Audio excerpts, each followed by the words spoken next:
All of you have idea about functional components. So whenever we describe any cranial nerve, we will start from nuclei and functional components in general. So which are the columns? If you remember, from median sulcus to lateral side, all 7, 3 medial to sulcus limitans and 4 lateral to sulcus limitans. 3 medial, they are general somatic efferent, spatial visceral efferent and general visceral efferent. And 4 on lateral side, they are general visceral afferent, spatial visceral afferent, general somatic afferent and spatial somatic afferent. So just like facial nerve, our vagus nerve will share similar components. Okay, so this is same picture. You remember 7 9 10 triplet, so 7 9 10 7 9 10 all the way.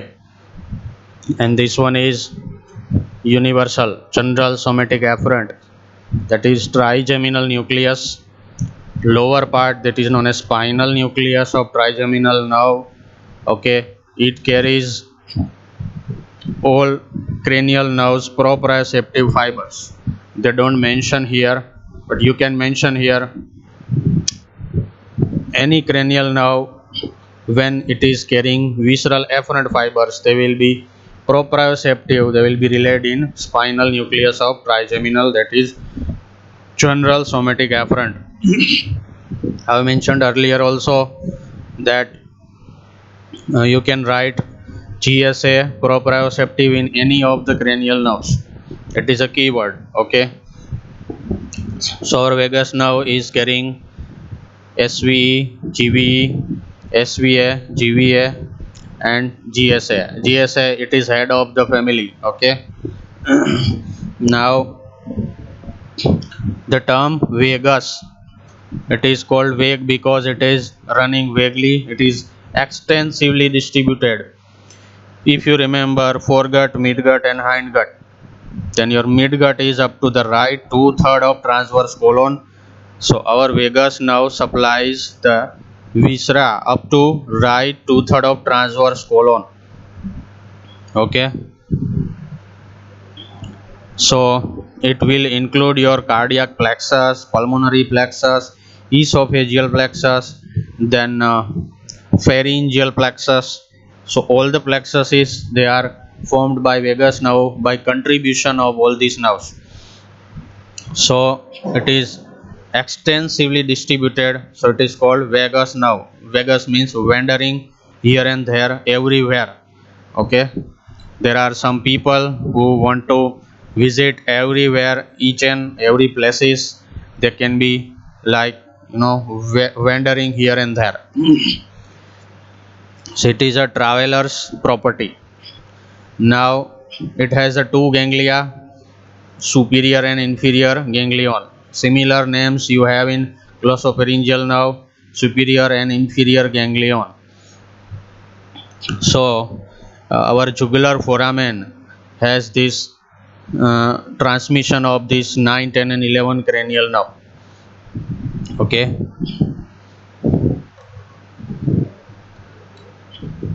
so superior ganglion is just below exit of jugular foramen, and after that you will have base of the skull. Superior ganglion is related to jugular foramen exit, inferior ganglion is related to base of the skull. They are very much nearby, no clear cut anatomical demarcation you can see, but for the description purpose they draw and write. So our functional components and nuclei.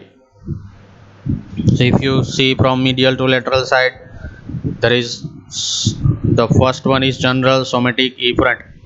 Okay, so there is no general somatic efferent, we will skip first one. Second one is spatial visceral efferent, that is your nucleus ambiguus. If you remember 5 7 9 10 11, 5 and 7 is in the pons. There is motor nucleus of trigeminal and motor nucleus of facial in the pons. Below that, in the medulla, we have this large mass, that is nucleus ambiguous. Ambiguous means 9, 10, 11. Okay, so it carries fibers of 9, 10 and 11 nerves. So starting from nucleus ambiguous, it will supply palate, pharynx and larynx. All the muscles of soft palate, pharyngeal muscles and laryngeal muscles, they are covered by this nucleus ambiguous. Only efferent or motor, so that is also known as branchiomotor, that is motor to the second pharyngeal arch muscles. So these are all second pharyngeal arch muscles. Next is general visceral efferent, that is a large mass, 3, 7, 9, 10 if you remember. The third column, general visceral efferent, contains 3, 7, 9, 10 nerve fibers. 3, that is Edinger Westphal. 7, 9, that is superior and inferior salivatory and lacrimatory, all secretomotor. Then 10, that is dorsal nucleus of vagus.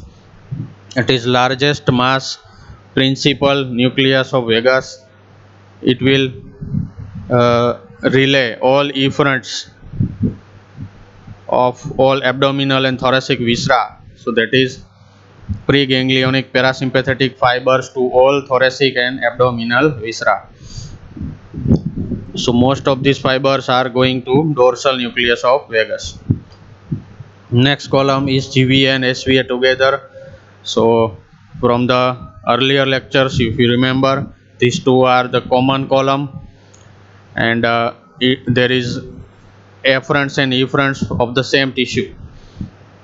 So afferents from they are related to inferior ganglion of the vagus nerve, and from there it will ultimately reach to two parts.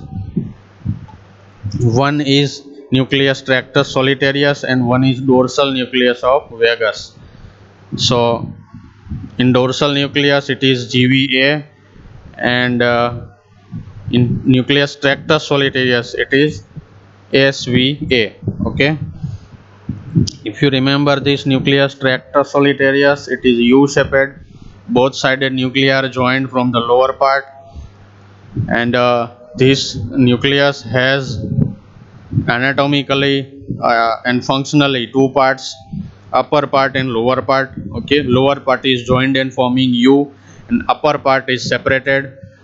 The upper part is carrying taste sensations only, and lower part is carrying general visceral afferent sensations. So whenever you see nucleus tractus solitarius, remember two parts. In lower part it is GVA fibers, and in upper part it is only special fibers, that is taste. So in the taste it is 7, 9, 10, anterior 2/3, 7th nerve, posterior 1/3, 9th nerve, posterior most part, 10th nerve. So this 10th nerve is posterior most part, that is epiglottis, vallecula and soft palate. From this area, all the taste fibers of the posterior most part, oropharyngeal isthmus, they are ultimately reaching this nucleus tractus solitarius in upper part. Okay, and in lower part, except taste, all other general sensations, they are relayed in the lower part. Now last one is general somatic afferent. So that is spinal nucleus of trigeminal nerve. Okay, the fibers are relayed in superior ganglion, and from there it is going to spinal nucleus of trigeminal. And because it is general somatic afferent, the fibers are from external ear or pinna. If you remember nerve supply of pinna, that diagram was describing auricular branch of vagus nerve and posterior auricular branch of facial nerve. Again, auricular branch of vagus nerve and posterior auricular branch of facial nerve, they are supplying fibers to the pinna or external ear. So from both these 7th and 10th nerve, the branches, the fibers are ultimately going to spinal nucleus of trigeminal. Similarly, if you remember facial nerve, all facial muscles, proprioceptive fibers, they are ultimately going via this facial nerve. They are relaying into spinal nucleus of trigeminal. So, spinal nucleus of trigeminal is a king of all afferent general somatic afferents. And upper part, as we remember, it is relaying only taste fibers. So there is 7, 9 and 10 nerves in upper part. Only taste sensations from 7, 9 and 10th nerves in the upper part of NTS. Okay, upper part is also having 3, that is superior, middle and inferior, but we don't remember that.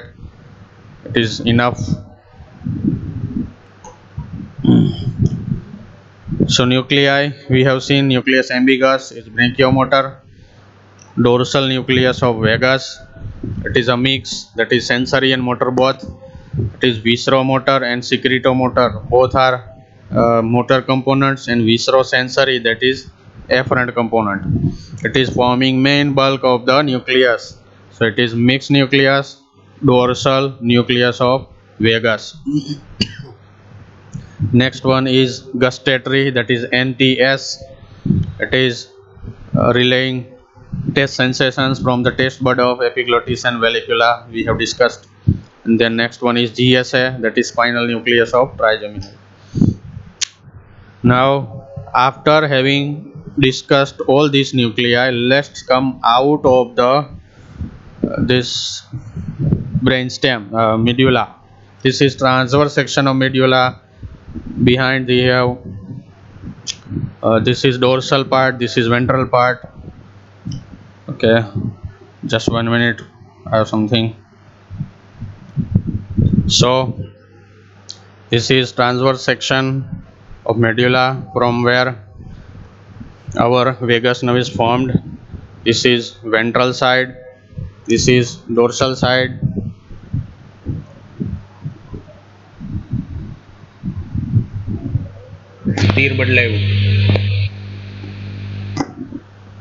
Okay, so this is ventral side and this is dorsal side. You can see these 4 components, 2 afferent and 2 efferent, just like your facial nerve. These blue 2, they are efferents, and these 2 are afferents. So from contribution of all these 4 nuclei, your vagus nerve is formed here. It is anterolateral sulcus of medulla. Okay. So here it exits from the brainstem, medulla. This is your olivary nucleus. This is your facial nerve nucleus, and from here it is related to all these nuclei and coming out. So next, when it is coming out, now we are around this jugular tubercle of jugular foramen. Okay, so where exactly this you can see, this is olive, this is anterolateral sulcus. Okay, this large area represents your jugular foramen. This section is sagittal section, and part piece of the right side we are observing from the front. Okay, we are observing from the anterior side. So this one is coronal section, it's not sagittal. This one is coronal section, we are viewing from the front, and this one is right half of medulla. So this is your jugular foramen, 9, 10 and 11 cranial nerve passing. So we are discussing this 10 and 11 now.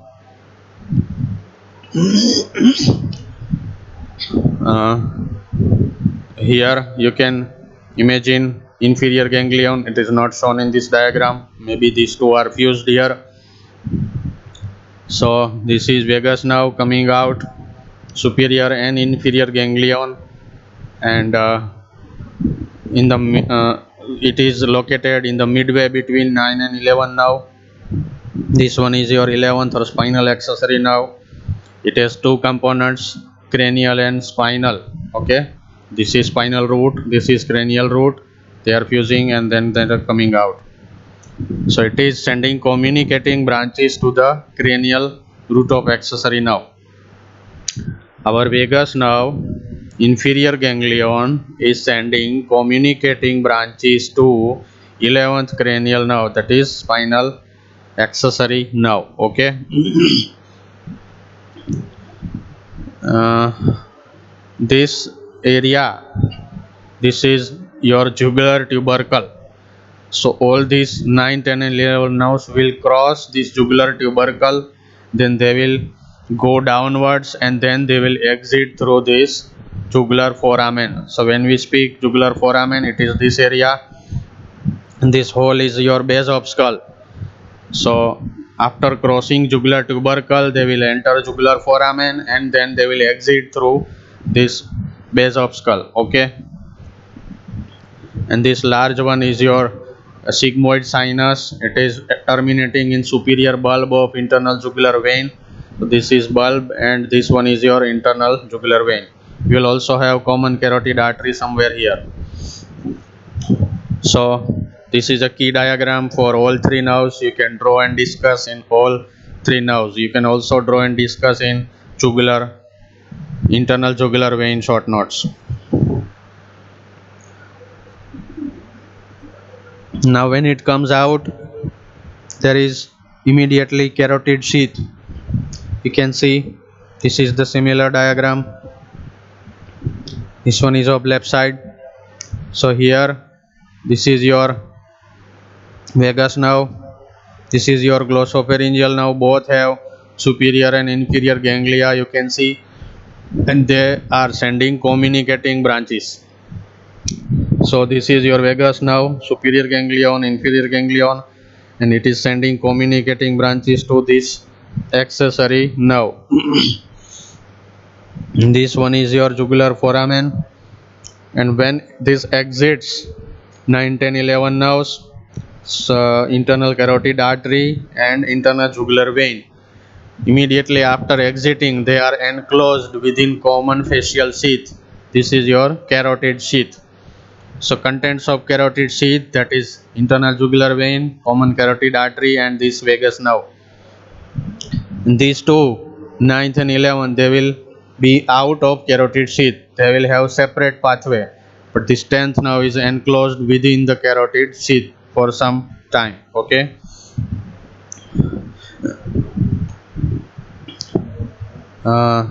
This is panoramic view and this is expanded in this view.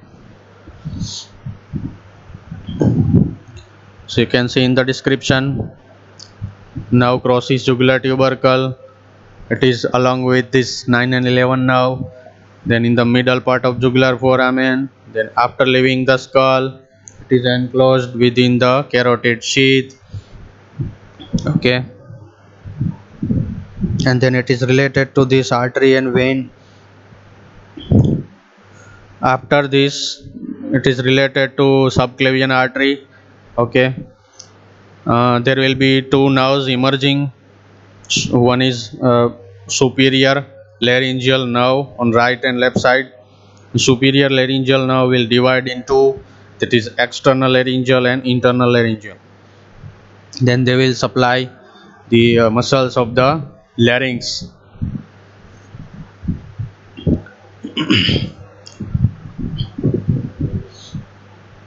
Now superior ganglion is emerging from the jugular foramen, but before it comes out, it is giving branches. It is a meningeal branch and communicating branch. Okay, meningeal branch will supply meningeal layer of dura mater in posterior cranial fossa. So superior ganglion gives meningeal branch and auricular branch. Auricular branch will go to the pinna and supply skin of the pinna. This meningeal branch will go to posterior cranial fossa meningeal layer of dura mater.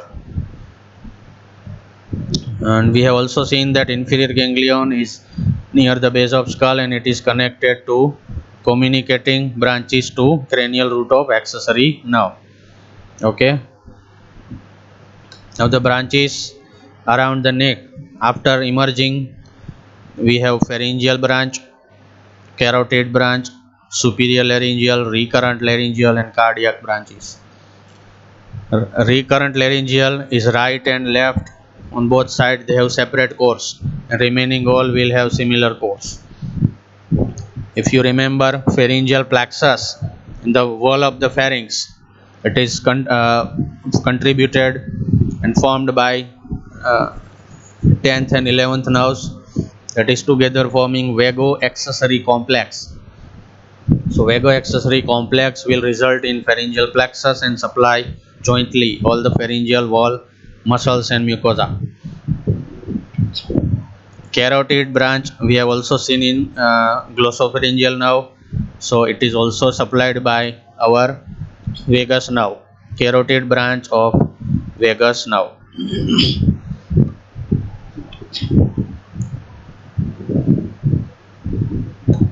Auricular branch is related to three bony features. You can see in the real skull in the demo classes. These are the features: mastoid canaliculus, tympanomastoid fissure, and this extra auditory meatus you have already seen. Okay, so mastoid canaliculus, facial canal, and tympanomastoid fissure, these are the three bony fissures you can see in the base of the skull. So our auricular branch of vagus will pass through all these three canaliculi, and then it will reach external ear. So it will also supply outer part of tympanic membrane. If you remember tympanic membrane, it has three layers: outer cuticular, middle fibrous, and inner mucosal. So they all three germ layers: ectoderm, mesoderm, and endoderm derivative. So they are supplied by all three different nerves. So external layer is supplied by this auricular branch of vagus nerve. Then we have pharyngeal branch. It will join with the cranial root of accessory nerve, and it will form the plexus, and that plexus, it is reaching up to middle constrictor muscle, and then it will supply muscles of the pharynx. Before pharynx, in the upper part, it will supply soft palate. If you remember muscles of the soft palate, we have 5 muscles, so except one, that is tensor, most lateral one, tensor veli palatini turning around pterygoid humulus, most lateral muscle of the soft palate. So except tensor veli palatini, all soft palate muscles are supplied by pharyngeal branch of vagus. So tensor veli palatini is supplied by mandibular nerve, that is 5th nerve. Okay, so next one is carotid branch. It will supply carotid body and carotid sinus. So these two are visceral afferents, glossopharyngeal and vagus nerve. So they will provide sympathetic and parasympathetic both type of fibers. Now this one is important to understand. After these nerves we have superior laryngeal nerve. Remember this diagram we have seen in the pharynx and larynx. Here your vagus nerve is giving superior laryngeal branch. So this one is your superior laryngeal, and it is giving to, this is external laryngeal nerve, and this one is internal laryngeal nerve. The superior laryngeal divides in external and internal laryngeal nerve. External laryngeal will run on the middle constrictor muscle. It will pierce and supply it. Then it will run anteriorly downwards and medially, and it will supply cricothyroid muscle. So remember all the muscles of the larynx All extrinsic and intrinsic muscles of the larynx are supplied by these two. Upper half is supplied by internal laryngeal and lower half is supplied by external laryngeal nerve. Okay, but the demarcation is here. You have vocal folds, vestibular and vocal folds, remark glottidis inside. So above vocal fold it is supplied by internal laryngeal nerve, below vocal fold it is supplied by external laryngeal nerve. This is only extrinsic muscle, cricothyroid, and all other laryngeal muscles, they are intrinsic, they are inside. So from within they are supplied by these two. Okay, there is a little bit of correction. Here you have recurrent laryngeal nerve. Okay, in this diagram. So this recurrent laryngeal nerve is coming from down, winding around arch of aorta and everything. We will see the course in separate diagram. So superior laryngeal nerve is supplying via these two. It is supplying this upper half of larynx, and lower half of larynx is supplied by recurrent laryngeal nerve. So your right recurrent laryngeal nerve will have this reverse course, and then it will supply muscles and mucosa below the level of vocal fold. And above the level of vocal fold it is covered by these two.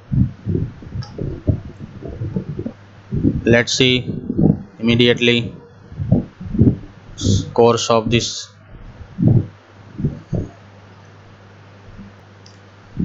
So you can see this is front view. Let's zoom out. Anterior view. This is left vagus, this is right vagus. It is going down in the carotid sheath. This is your superior laryngeal nerve. It is giving two. This is internal laryngeal nerve and this is external laryngeal nerve. Okay, external laryngeal supplies cricothyroid, and internal laryngeal pierces this thyroid membrane, and after piercing it is going inside and supply mucosa and muscles. This one is your right recurrent laryngeal nerve. See carefully. This is your right recurrent laryngeal nerve. It is winding round this right subclavian artery, and after winding round from the posterior side it is going upwards, have a recurrent course, and this area is your tracheo-esophageal groove. This is your tracheo-esophageal groove between this anteriorly trachea and posteriorly it is esophagus. Between these two it is your tracheo-esophageal groove. So it is running in this groove, and after that it is going in the larynx. This is your left vagus. It is giving left recurrent laryngeal nerve. It is winding round arch of aorta. Remember, right recurrent winding round first part of subclavian artery. Left recurrent is further down. It is more down than right, up to this arch of aorta. If you remember, embryologically there is ligamentum arteriosum. It is connecting left pulmonary trunk, left branch of pulmonary trunk and this arch of aorta. So this is winding around this ligamentum arteriosum and arch of aorta, and it is going again back and running in tracheo-esophageal groove. Clinically, if there is superior mediastinal tumor or root of the lung pathology, it will involve here right recurrent laryngeal nerve. If it involves left lung, root of lung, or this middle mediastinum, it will involve left recurrent laryngeal nerve. So complete palsy of right and left both together is not possible. Infranuclear palsy of both these nerves together is not possible because they have far beyond separate courses. But in supranuclear palsy it can involve directly to the nucleus and paralyze everything. So in case of paralysis of larynx or laryngeal palsies, you have to separately diagnose all these nerves.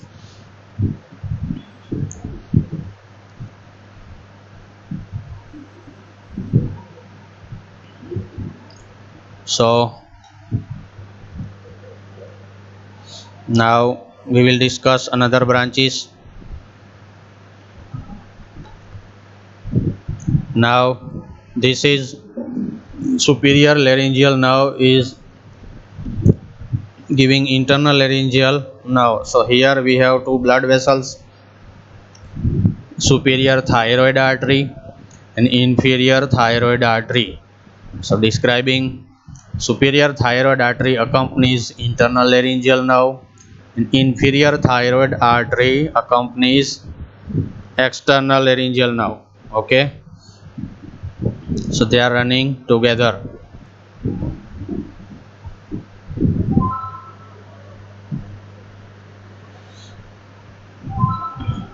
You can see external laryngeal nerve is accompanying superior thyroid artery and internal one is accompanying inferior thyroid artery.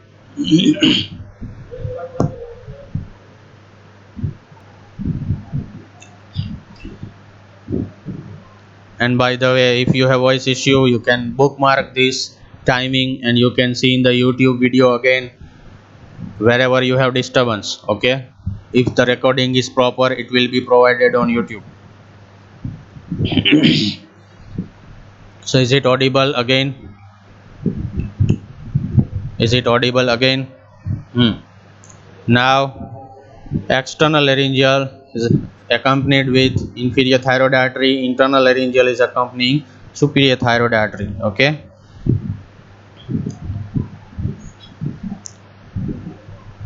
so this will supply, internal laryngeal will supply mucous membrane up to the level of vocal fold, and below the level of vocal fold it is supplied by recurrent right and left. So we have seen course of right recurrent, it is winding around subclavian artery, then it is running upward in the tracheoesophageal groove, and then it is accompanying that artery and supply all intrinsic muscles of the larynx. You should remember and revise the names of intrinsic muscles of larynx: posterior cricoarytenoid, lateral cricoarytenoid, aryepiglotticus, then vocalis. Cardiac branches are given to deep cardiac plexus. Sensory branches from the mucous membrane. Cardiac branches we have two. Right and left vagus has separate cords. You should remember this diagram from the thorax. Heart nerve supply of the heart chapter. Okay, you should go there and read this in reference. This is your right vagus nerve, this is your left vagus nerve, and there is this sympathetic chain. Your sympathetic chain, this one is superior cervical ganglion, middle cervical ganglion, and inferior cervical ganglion. If you remember formation, this is C1, C2, C3, this is C4, C5, and here C6, C7. Okay, 3 plus 2 plus 2, and after C8 we have this T1, T2, T5 and onwards. Here you will have cervical plexus, here you will have brachial plexus, here you have horizontally you have clavicle. Okay, now coming back to vagus, we have two cardiac plexus, superficial and deep cardiac plexus. So it is related to this arch of aorta. Here below arch of aorta we have superficial cardiac plexus, and behind arch of aorta we have deep cardiac plexus. This below and behind is location of these two plexus. There are three branches from the both vagus: superior, middle and inferior branch.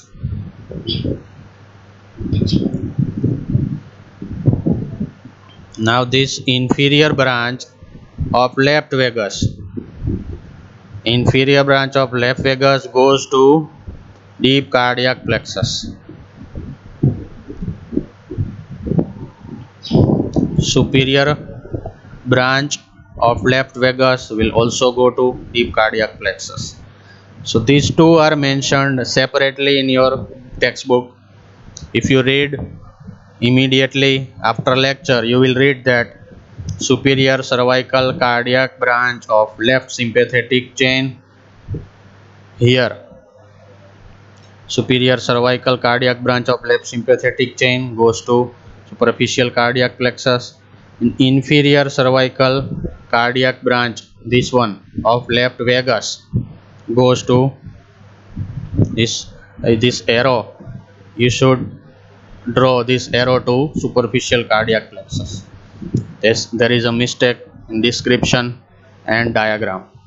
If you match description, then this arrow should go to superficial cardiac plexus. Again, superior cervical cardiac branch of left sympathetic chain and inferior cervical cardiac branch of left vagus nerve. They are going to superficial cardiac plexus. And deep cardiac plexus is found by every other branches. Every other means all sympathetic and all parasympathetic branches. Now,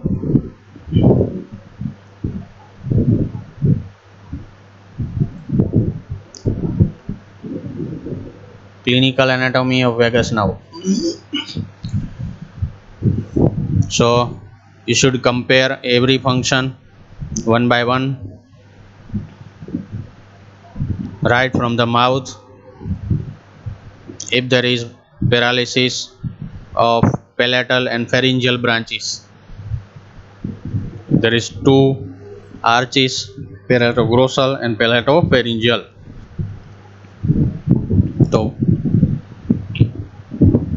in case of paralysis of vagus nerve, pharyngeal and palatal branches, these two muscles of palatoglossus and palatopharyngeus, they are paralyzed.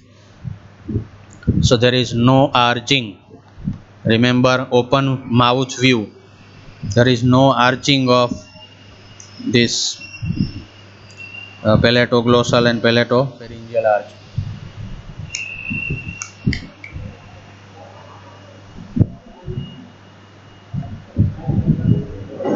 Then, if there is laryngeal paralysis,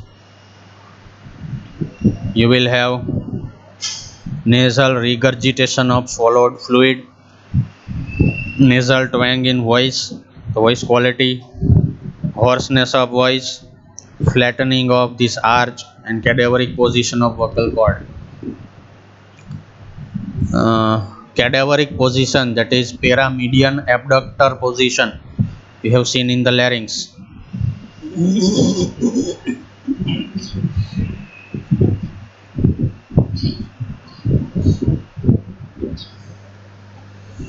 There is dysphagia, that is difficulty in swallowing due to neuromuscular incoordination, because it is supplying so much structures.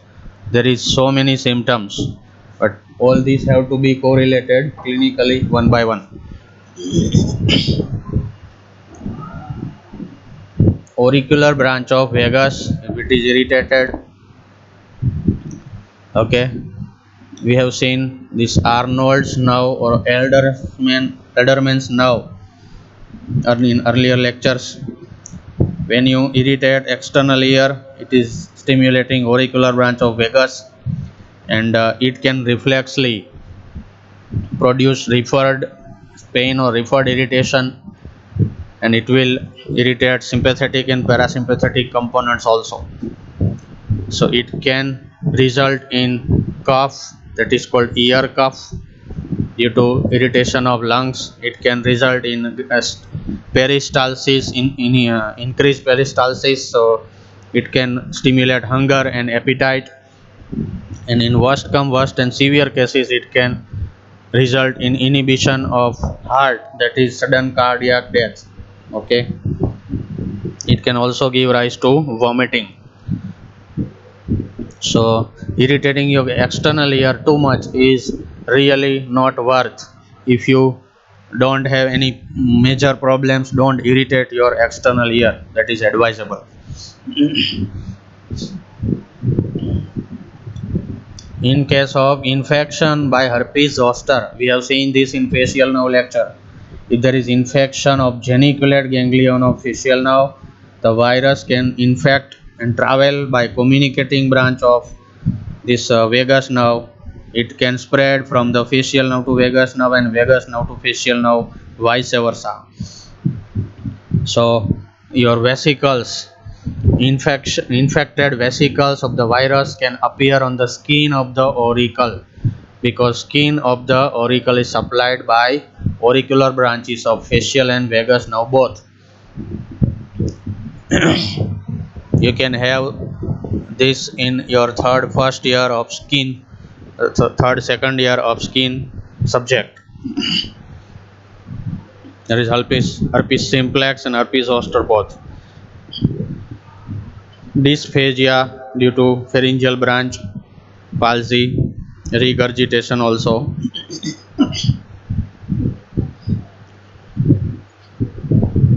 In case of some surgical problems, which are the surgery? Vagotomy and thyroidectomy. Surgeries of the thyroid gland and surgeries on the stomach and vagus nerve. It can compromise some of the branches and accordingly you can have symptoms. But at the cost of some very good, some more worse condition, you can compromise some few functions. So that is rule of surgery. Okay. But minimum damage and maximum result should be the goal of the surgery. So injury to right recurrent laryngeal will result in hoarseness of voice and dysphonia, difficult pronunciation and difficult different quality of voice, that is hoarseness and dysphonia. If the hoarseness is due to irritation or inflammation, it is temporary and it can be relieved after the treatment. But if it is anatomical, it is permanent. It cannot be repaired. Okay. So hoarseness of voice in any case should be thoroughly examining larynx and the nerve supply of larynx.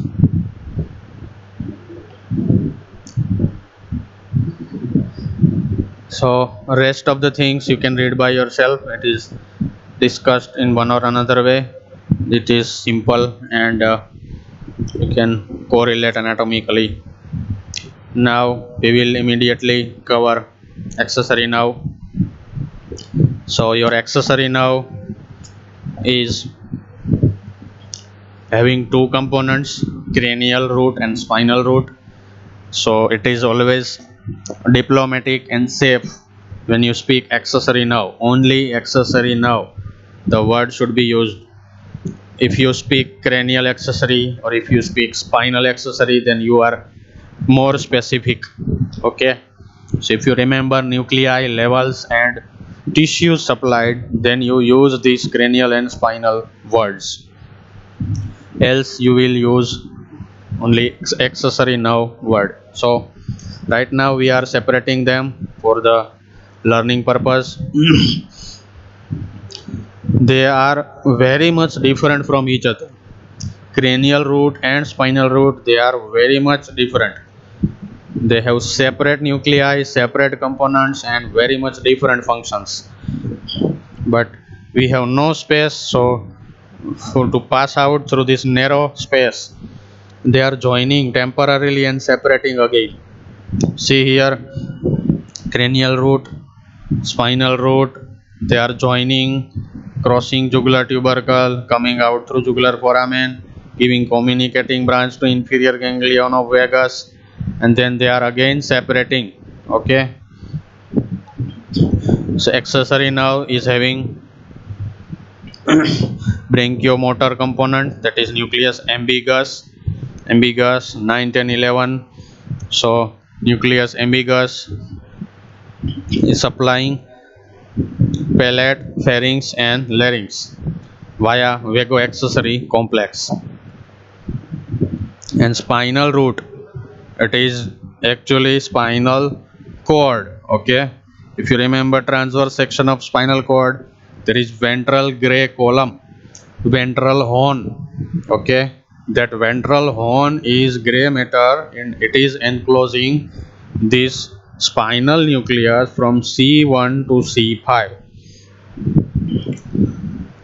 and that is spinal nucleus of the spinal accessory nucleus or spinal nucleus of accessory nerve. Only two muscles, the king muscles of head and neck, large, bulky sternocleidomastoid and trapezius. Remember, both of these have been covered in separate dedicated lecture. Sternocleidomastoid and trapezius. So it is supplied by spinal nucleus of accessory nerve. In cranial component will supply dura mater. So there are these rootlets joining in posterolateral sulcus of medulla, crossing the jugular tubercle. The story is the same story of vagus we have seen. Okay, uniting, exiting, and again separating, fusing with the ganglion of vagus, and then it is coming out through foramen. Now that key diagram again.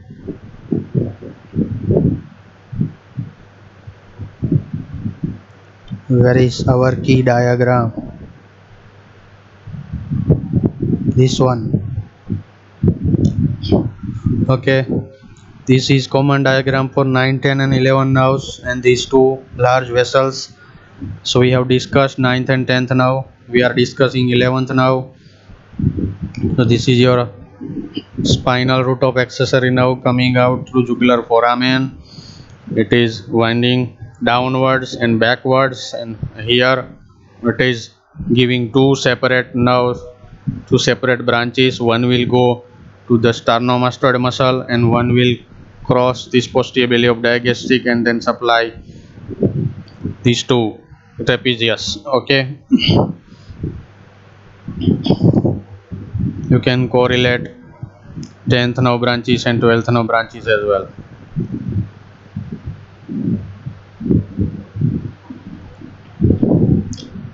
Now this is main diagram to understand course of this accessory nerve. This is coronal section. We are viewing from the back side. No, we are viewing from the front side again. So from the front side you can see here this is pyramid and this is olive. This is medulla and this large one horizontal fibers, it is your pons. This is front view, anterior view of the medulla, and this is your spinal cord. Okay, this is your vertebral canal. You can see this is anterolateral sulcus of medulla, rootlets of the cranial root and rootlets of the spinal root. So cranial root is this large, this red color is representing cranial root. It is this nucleus ambiguous, fibers coming out, fusing. This is your spinal root. Both are fusing here for short duration in jugular foramen, then coming out and separate again. This is communicating branch to the inferior ganglion of vagus, and another branch will separate and it will go to sternomastoid and trapezius. Here you should remember cervical plexus again. If you see this whole design, you can resemble cervical plexus. We have seen in hypoglossal nerve, and you can also see this in accessory nerve. So this is your spinal accessory nerve. It is going to the sternocleidomastoid muscle and it is going to trapezius muscle. Here it is also related to omohyoid and this levator scapulae muscle. So there are two communicating branches. One, while supplying sternocleidomastoid, it is giving communicating branches to C2, C3, and while supplying trapezius, it is again giving communicating branches to C3, C4. Again, cranial root joining spinal root, fusing in the jugular foramen, separating again, giving communicating branch to inferior ganglion of vagus, then spinal root coming out. Here there is roof of this posterior triangle. If you remember boundaries of posterior triangle, there is facial roof covering, and our spinal accessory will traverse over the roof of the posterior triangle. Here it is giving nerve to the sternomastoid muscle, and while giving this, there are communicating branches to C2 and C3 spinal nerve. Again, branches giving to trapezius and giving communicating branch to C3 and C4. So these are your spinal nerves: C1, C2, C3, C4 and C5. Ventral root, dorsal root ganglion, you can remember everything. Now, tricky part, spinal nucleus is formed extensively in whole region C1 to C5. If you take transverse section of the spinal cord from C1 to C5, you can see in ventral horn of spinal cord, you can see a large elongated column of nucleus spread across. Shit.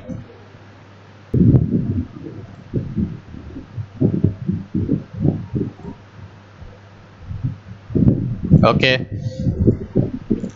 so our spinal nucleus of accessory nerve is spread across C1 to C5 in the ventral horn of spinal cord, and by contributing 1, 2, 3, 4, 5, all 5 levels, these fibers will ultimately reach upwards.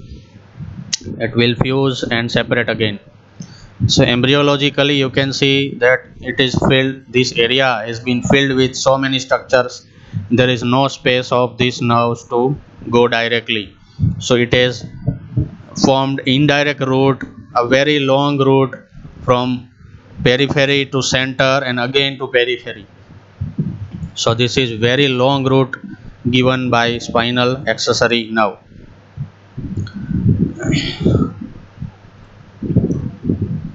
Uh, there are some of the structures related. Vertebral artery, you can see this is transverse section of posterior cranial fossa, this is dorsal side, this is ventral side.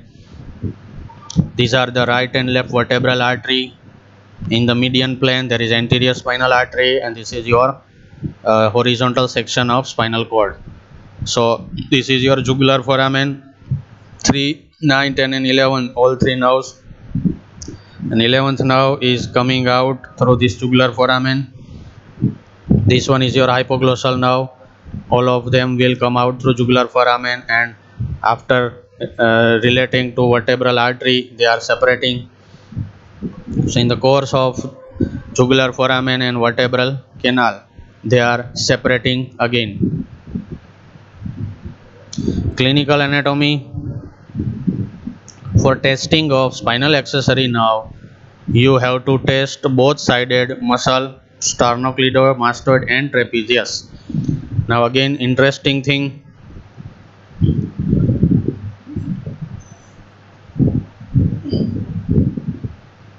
you have to ask the patient to shrug the shoulders. So it is clinical testing of trapezius, and you have to ask the patient to turn the chin to opposite side. Turning the chin is exclusively done by sternocleidomastoid. So two muscle testing, for sternomastoid turning the chin, and for trapezius shrugging of the shoulders.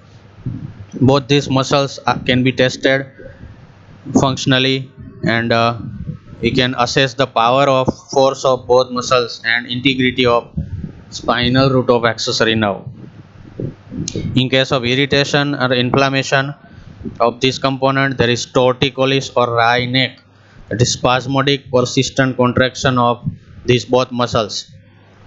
It can result by infection, inflammation, or during taking biopsy, or spread of lymphatic infection, enlarged lymph nodes, or even cancer.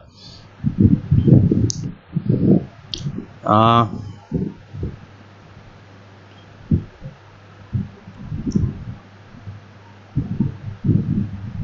There is one supranuclear and infranuclear component also. Okay, we will see in another lecture. Thank you. If you have any questions, you can post when the chat box is on. Right now we are disconnected. Thank you very much.